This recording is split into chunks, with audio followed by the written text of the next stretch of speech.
और मेरे साथ जो गेस्ट जुड़ रहे हैं आपको इंट्रोड्यूस करवा देता हूं। अरुण शर्मा जी कांग्रेस नेता हैं, मनीष पारीक जी बीजेपी नेता हैं, विपिन प्रकाश शिक्षक नेता हैं, मिथिलेश जैमिनी जी वरिष्ठ पत्रकार हैं। आप सभी का स्वागत है न्यूज 18 राजस्थान पर। मिथिलेश जी, आपसे शुरुआत करना चाहता हूं। बहुत सिंपल सा सवाल है, क्या कोई अपनी दुधारू गाय बेचता है?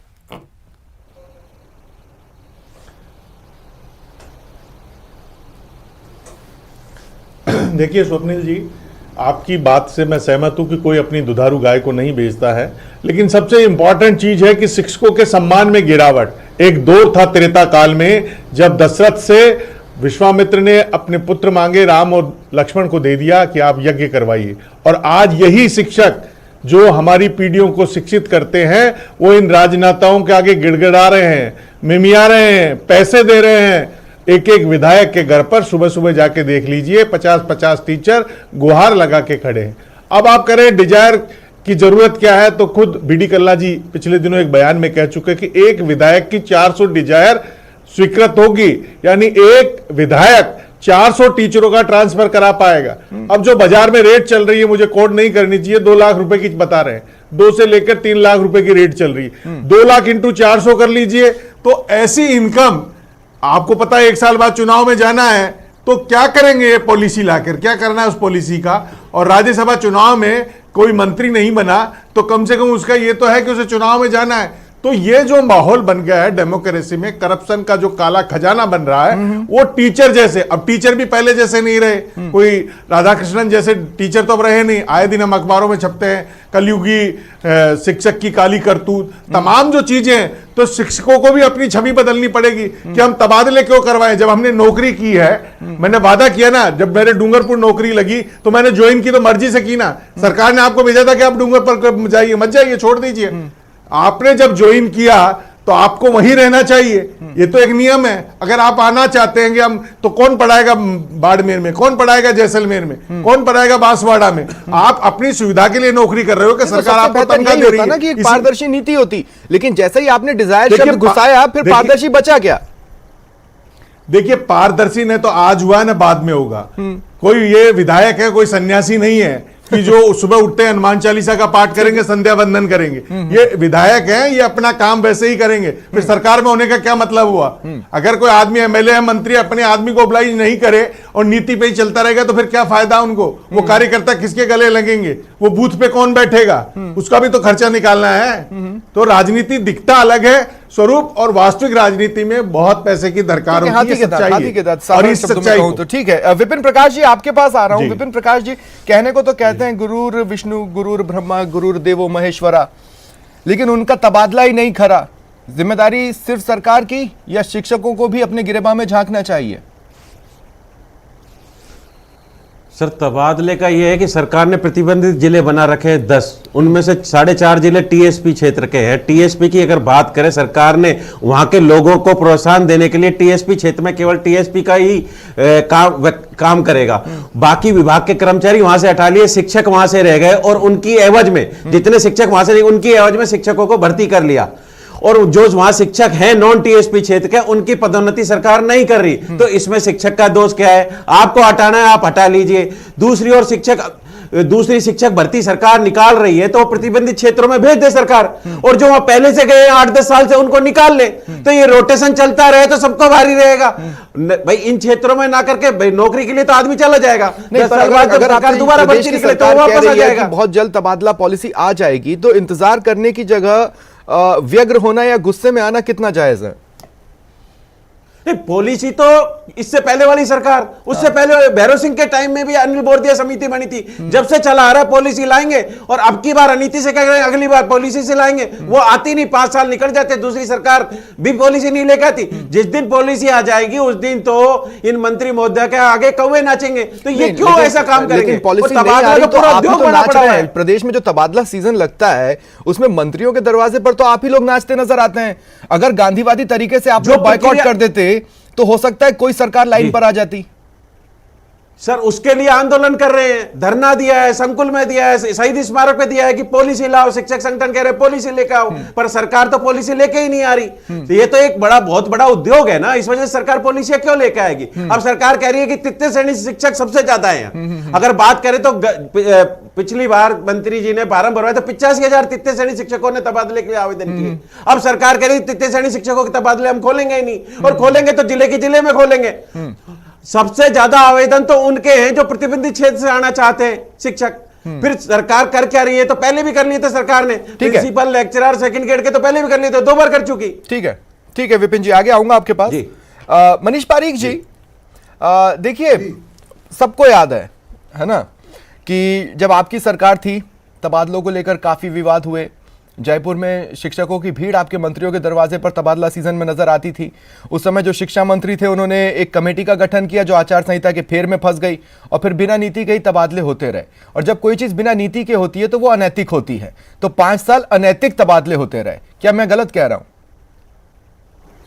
नहीं, बात यही है कि नीति अगर नहीं है तो अनीति के तबादले कहे जा सकते हैं, अनैतिक नहीं होंगे। चलिए, क्योंकि अनीति इसलिए है कि जब कुछ है ही नहीं तबादले तो करने ही होंगे। लेकिन जो ये इसकी बंदरबांट हो रही है, 400 कर सकते हैं, 200 कर सकते हैं, इससे जाहिर होता है कि गड़बड़ हुआ है। जो बीजेपी की सरकार में ऐसे आरोप नहीं लगे थे, और वो चाहते थे भी भाजपा के, आप बनाया भी था, विधवा परिशिष्टाओं का तो कर भी दिया था, विपिन जी जानते हैं, जो इनकी डिमांड थी।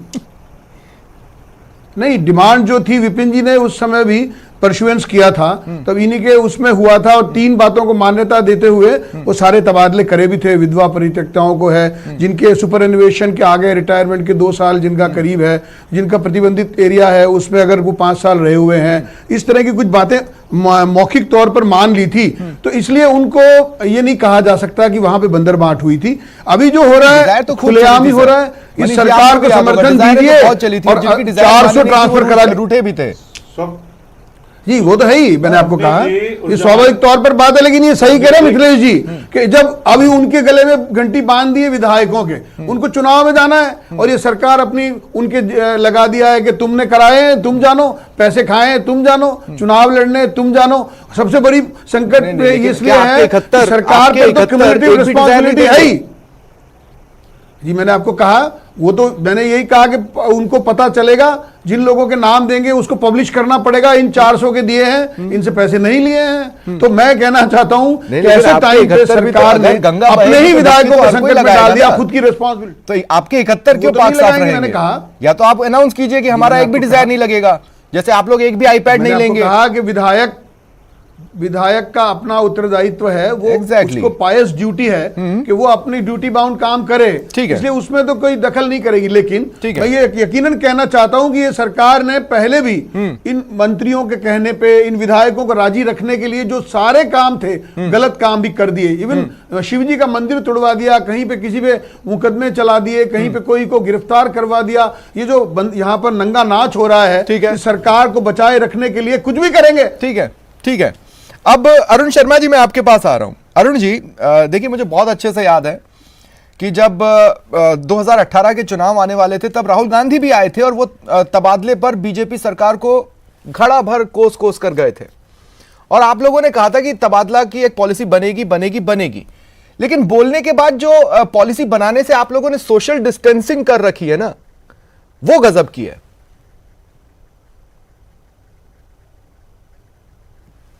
देखिए दोस्त, ये जो शिक्षकों के तबादले हैं विशेष तौर पर, ये एक बड़ी महत्वपूर्ण लेकिन समस्याग्रस्त एरिया है ये। और मैं ये कहना चाहता हूँ कि आपने एक सवाल पूछा था कि दुधारू गाय को कौन बेचता है। मिथिलेश जी ने भी कहा कोई नहीं बेचता। मैं आपको बता रहा हूं आज कि इस दुधारू गाय को हम बेच देंगे। कब? ये तो आप 3.5 साल के पहले से कह रहे हैं। देखिए, जब आप 3.5 साल गिनते हैं तो एक्चुअली आप ही की रिपोर्ट में आपने भी बताया है कि ये करीब 2 दशक से चल रहा है मामला। इस बीच 4 गवर्नमेंटें बदल गई। इनने भी 2013-2015 में पॉलिसी ला रहे हैं, ऐसी घोषणा की, तो कुछ हो नहीं पाया उसका। आज मनीष जी बहुत पाक पवित्र बात कर रहे हैं और हमारे लिए कह रहे हैं भ्रष्टाचार का नंगा नाच हो रहा है। अरुण जी, इस तरीके। अरुण जी, मेरी बात सुनिए। मैं आपसे एक बात कह रहा हूँ, एक बात सुनिए। शिक्षक सम्मान समारोह था, मुख्यमंत्री अशोक गहलोत ने पूछा कि तबादलों के लिए पैसे का लेन देन होता है क्या? शिक्षकों ने हाथ भी उठाया और एक स्वर में कहा हाँ साहब होता है। ठीक है, अब अगर आपकी सरकार भ्रष्टाचार के प्रति जीरो टॉलरेंस रखती तो सबसे पहले तो इसी पर पिलकर आप कुछ कर जाते। फिर आपने उस शिक्षक सम्मान समारोह से आज तक टॉलरेट ही क्यों किया भ्रष्टाचार? ये तो जीरो टॉलरेंस नहीं हुआ सर।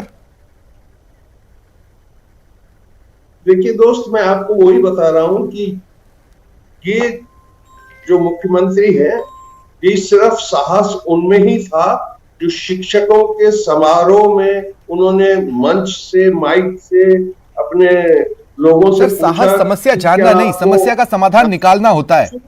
तो अब सुन लीजिए ना सर, तो ये बड़ी साहस की बात होती है, बहुत आम नहीं है ये इस टाइप का साहस आजकल। उसके बाद से तमाम गंभीरताओं के साथ ये पॉलिसी निर्धारण और पॉलिसी बनाने का काम लगातार सतत चालू है। नहीं, पहले निदेशालय में तो फिर एक और इंपॉर्टेंट सवाल बनता है अरुण जी, मुझे इस बात का भी आप जवाब दीजिए। जो आप कह रहे हैं उसी से जुड़ा सवाल है, ठीक है। मैं ये कह रहा हूं कि जैसे चलिए मान लिया कि आप काम कर रहे हैं, इस बीच अगर कुछ हुआ भी होगा, तबादलों से बैन हटते ही जो कुछ तबादले हुए वो किस आधार पर हुए? किस आधार पर हुए? अगर सब पॉलिसी से होना है, पारदर्शी तरीके से होना है, तो 2-3 भी अगर आपने तबादले किए तो वो किस आधार पर किए? क्या बेस था उसका? देखिए सुनिए, आपने शायद शिक्षा मंत्री का बयान भी सुना होगा। अधिकांश, एक तो पहली बात तो यह है कि जो तबादला पॉलिसी है ये बिल्कुल थ्रेशहोल्ड पे खड़ी है, किसी भी दिन इसकी घोषणा हो सकती है, बिल्कुल आखिरी पड़ाव पे है। चीफ सेक्रेटरी के यहाँ से भी ये अप्रूव हो चुका है ड्राफ्ट, अब सिर्फ कैबिनेट की मंजूरी होनी है कि ये किसी भी दिन अनाउंस हो सकती है। दूसरी बात, अधिकांश ट्रांसफर अध्यापकों के इस सो कॉल्ड बैन खुलने के बाद भी नहीं हुए, बिल्कुल नगण्य संख्या है। नहीं देखा, आपने मुझसे कहा कि मैंने शिक्षा मंत्री का बयान नहीं सुना होगा। शिक्षा मंत्री के बयान का एक हिस्सा मैं कोट कर देता हूं। उन्होंने कहा जो लोग पॉलिसी के दायरे में आएंगे उस हिसाब से तबादले किए जाएंगे। तो अभी हाल ही में जो कुछ तबादले हुए वो क्या पॉलिसी के दायरे में आ रहे थे? किसे पता? नहीं पता ना, तो वो तबादले भी क्यों नहीं रुके? उनको करने का कोई आधार तो था नहीं। पर मुझे नहीं लगता, सुनिए दोस्त, मुझे उसकी एग्जैक्ट संख्या नहीं मालूम है, लेकिन ये तय है कि 85,000 जो एक आंकड़ा है, ये लोग वेट कर रहे हैं टीचर्स अपना, उसमें से कुछ 100 भी ट्रांसफर नहीं हुए इस समय। ठीक है, पूरा स्टॉक हमने रोका हुआ है। ठीक है, अब देखिए मैं एक पर्टिकुलर दिशा पर ध्यान दिलाना चाहता हूं। जब कहते हैं कि दूध का जला छाछ फूंक कर पीता है, तो ये सरकार छाछ फूंक कर पीना भूल गई। कैसे, मैं बताता हूं। मिथिलेश जी, पिछले 3-3.5 सालों की मैं विशेष तौर पर इस वक्त बात करूंगा, ठीक है। डेपुटेशन का खेल किससे छुपा है? शिक्षा और चिकित्सा विभाग में जब तबादले नहीं हो रहे थे तो प्रेशर पॉलिटिक्स की वजह से डेपुटेशन ही किए गए होंगे। ये तो आम समझ, आसानी से समझा जा सकता है ना। जैसे अभी देखिए एक्शन क्या लिया। पहले शिक्षा विभाग की 8,000 से अधिक प्रतिनियुक्तियों को रद्द किया, फिर चिकित्सा विभाग ने भी इनको रद्द करने के लिए कवायदें की और उस पर भी घमासान जारी है। तो ये तो बैकडोर गेम हुआ ना, ये तो डैमेज कंट्रोल हुआ। देखिए स्वप्निल जी, बीजेपी और कांग्रेस दोनों सेम है। जब ये सरकार सत्ता में आई थी तो सबसे पहले इन्होंने अरुण चतुर्वेदी की वाइफ और बीजेपी नेताओं की जो वाइफ जो कॉलेज निदेशालय में प्रतिनियुक्ति पे लगी हुई थी, इन्हें बाहर भेजा। उसके बावजूद आज हालत यह है कि कॉलेज निदेशालय में खूब सारे टीचर, जबकि कॉलेजों में टीचर पढ़ाने को नहीं है, प्रतिनियुक्ति पर बैठे हैं। ऐसे ही शिक्षा विभाग में ये एक ऐसगा बनी हुई है, राजनीतिक शरणस्थली बनी हुई है। अभी मनीष जी कह रहे थे हमारे कार्यकाल में बहुत अच्छा हुआ था। इनके कार्यकाल में लोग कहते थे कि पेट्रोल पंप पे पैसे लेके ट्रांसफर होते हैं, आज विवेक के आशीर्वाद से, आशीष से ट्रांसफर होते हैं। और दूसरा सब ना, आपको लगता होगा 1-2 कॉलम की न्यूज बनी, लेकिन बनी है। बिड़ला ऑडिटोरियम में हो रहा है। देखिए दूसरा जो बिड़ला ऑडिटोरियम में हुआ है, दूसरा वो बहुत गंभीर बात है। देखिए जो बिड़ला ऑडिटोरियम की बात कर रहे हो, उन्होंने अशोक गहलोत ने गोविंद सिंह डोटासरा को शिक्षा मंत्री से हटाया जब उनको पता चला कि शिक्षकों के तबादले में पैसे लिए जाते हैं, तो उस पर तो मोहर लग गई। अब ये तो कोई भी, चाहे बीजेपी हो चाहे कांग्रेस वाले हो, कोई भी कहे कि साहब हम ईमानदारी से ट्रांसफर करेंगे, सिर्फ बेईमानी बातें। और टीचर वोट कन्वर्जन की एक पॉलिसी है।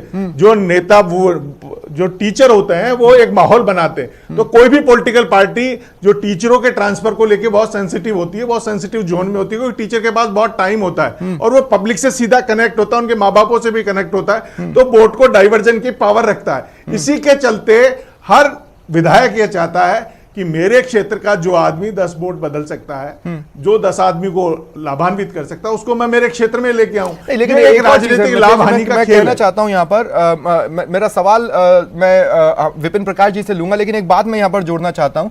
जैसे जैसे सियासी दखल तबादलों में बढ़ा, वैसे वैसे कर्मचारियों को मजबूरी में न्यायालय की शरण लेनी पड़ी। उनकी संख्या कोट कर लीजिए, हर सरकार को पता चल जाएगा कि हमारे समय में क्या हो रहा था, क्या नहीं हो रहा था।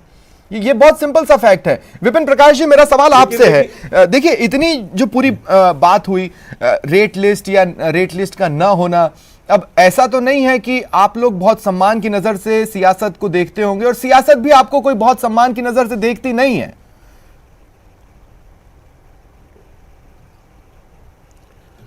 सर, सरकारें आती हैं और जाती हैं और एक झुंझुना छोड़ देती है ट्रांसफर पॉलिसी का। भैरू सिंह जी ने अनिल बोरदिया समिति गठित, पिछली सरकार ने गुलाब चंद कटारिया की समिति गठित करी, अब की बार ओमकार सिंह आईएएस की कमेटी गठित की। रिपोर्टें आती हैं और वो ठंडे बस्ते में चली जाती हैं, बस इंतजार में रहता है अगले ट्रांसफर पॉलिसी किए जाएंगे। लेकिन ट्रांसफर भी पूरे नहीं खोले जा रहे। शिक्षकों को दुख तो इस बात का है कि वो आगे की बात है, वो चीज को भी वो देख लेंगे, पर ट्रांसफर तो सरकार खोले। टीएसपी प्रतिबंध जब 20-20 साल से सरकार ने बंद करके वो तो खोले, वो जुगाड़ तो बाद की बात है, पर सरकार वो खोल ही नहीं रही है। तो सरकार तृतीय श्रेणी शिक्षकों के तबादले तो खोले, वो तो बाद की बात है। वो रेट लिस्ट है जो तो 5 लाख तक चली गई है, वो तो सबको पता है। उद्योग बन चुका है, कोई तबादला कोई ये नहीं है कि सब हो गए और अपने घर में बैठ गए। वो तो उद्योग का दर्जा है, उसको तो उद्योग का दर्जा मिल जाए तो कोई बड़ी बात नहीं है। ठीक है, तो पर सरकार उसको खोले, वो भी देख लेंगे उसमें किसी की कोई राजनीतिक अप्रोच है तो अप्रोच से आ जाएगा, जिसको नहीं है तो साम दाम दंड भेद से आ जाएगा। पर सरकार स्थानांतरण तो खोले, सरकार कोई पॉलिसी लेकर आए, गाइडलाइन लेकर आए कि भाई इनके कैंसर पीड़ित हैं, विधवा हैं, परित्यक्ता हैं, इनको तो लाना ही पड़ेगा। और जिन सरकार ने वादा कर लिया, गजट नोटिफिकेशन बन गया टीएसपी के, उन शिक्षकों को तो लेके आए, उनको भी पदोन्नति नहीं मिल रही, वहां पे भी परेशान हो रहे हैं और यहाँ पे भी परेशान है। उनको तो सरकार का दायित्व बनता है, जिन सरकार ने उनके एवज में टीचर लगा दिए, उनको तो कम से कम लेकर आए टीएसपी से। ठीक है, मनीष पारीक जी, देखिए मैं कोई भी सवाल पूछूंगा, लेकिन सबसे पहले तो आप जो मिथिलेश जी ने कहा उसी पर जवाब देना चाहेंगे, इसलिए मैं आपको 20 सेकंड देता हूं, पहले उस पर जवाब दे दें, फिर मैं सीधा सवाल पूछूंगा। नहीं, मेरा निवेदन यह है कि पॉलिसी बनाने की बात शुरू करी, उसकी गाइडलाइन बनाई, वो भारतीय जनता पार्टी की सरकार ने बनाई, और प्रोफेसर वासुदेव देवनानी जी उसके मीडिएटर थे, उन्होंने बनाया और उसको लागू भी किया। इवन जो लोग आए थे उनको वहां पर परस्यूएंस मिली, ये बात भी है। सब विधवाओं परित्यक्ताओं के ट्रांसफर टाइम से किए गए, और जिनका सुपरविजन टाइम था उन लोगों को प्रेफरेंस दिया। सिंपल सा एक सवाल है, मैं आपको कह रहा हूं, ये तबादला नीति लागू नहीं हुई थी तो भी उसको अनुसरण कर लिया। जी, क्या 5 साल में पॉलिसी आप नहीं ला सकते थे? जी बिल्कुल ला सकते थे। क्यों नहीं लाए? मैंने आपको कहा इसमें कई बातें थी। जो शिक्षकों के ट्रांसफर की बात थी, जिस समय तबादले खोले ही नहीं गए थे, उस समय बनाने में लेट हुआ था, और उसमें 2-3 बातें ऐसी हो गई थी जिसके कारण डिले हुआ। उसके बाद में कोर्ट केस लंबित हुए थे, उसके कारण इनको ध्यान है, वो बात हुई थी, तो उसके कारण मुझे लगा लेट हुआ। लेकिन ये पक्की बात है कि 5 साल में अगर पहले ही तबादला नीति बन जाती, जैसे इस सरकार ने कहा, लेकिन उसका अनुसरण नहीं किया। हम अब सरकार तो अरुण शर्मा जी, अब देखिए अरुण शर्मा जी, बहुत सीधा सा सवाल होगा। आप ये कह रहे हैं कि बहुत जल्द बहुत जल्द बहुत जल्द, मैं आपसे ये नहीं कह रहा हूं कि आप मुझे निश्चित डेट बताओ, लेकिन कम से कम आप एक निश्चित गैप तो बता सकते हो कि 1 महीने के अंदर गाइडलाइन और 1.25 महीने के अंदर पॉलिसी, या अभी आपके नेता दिल्ली में ही बैठे रहेंगे? क्योंकि पॉलिसी तो दे दी गई, कैबिनेट है ही नहीं, यहाँ लौट भी रही है, हालांकि आज तो बहुत से चेहरे लौट भी आए। देखिए, मुख्यमंत्री दिल्ली में है, वो बिल्कुल एक भिन्न मसला है, उसके लिए अलग डिबेट कर लेंगे क्यों दिल्ली में छोड़ दीजिए हैं वो। लेकिन जहां तक आपने तबादला नीति की आज बात की है, उसमें मैंने जैसे पहले शुरू में ही निवेदन किया है आपको कि बिल्कुल थ्रेशोल्ड पे खड़ी है, कोई नियत का सवाल ही टाइम बताइए ना, 7 दिन, 10 दिन, 20 दिन, कुछ तो बोल पाएंगे आप? ये आप जो महीना 1.5 महीने की बात कर रहे हैं, लगभग वही दिमाग में है।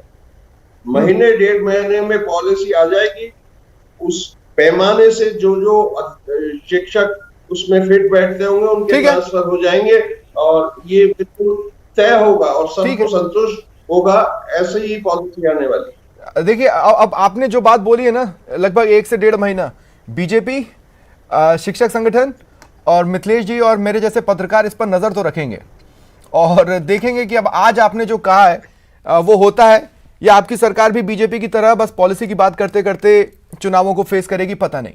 बहुत बहुत शुक्रिया आप सभी का मेरे साथ जुड़ने के लिए और तमाम बातचीत के लिए। फिलहाल इतना ही, नमस्कार।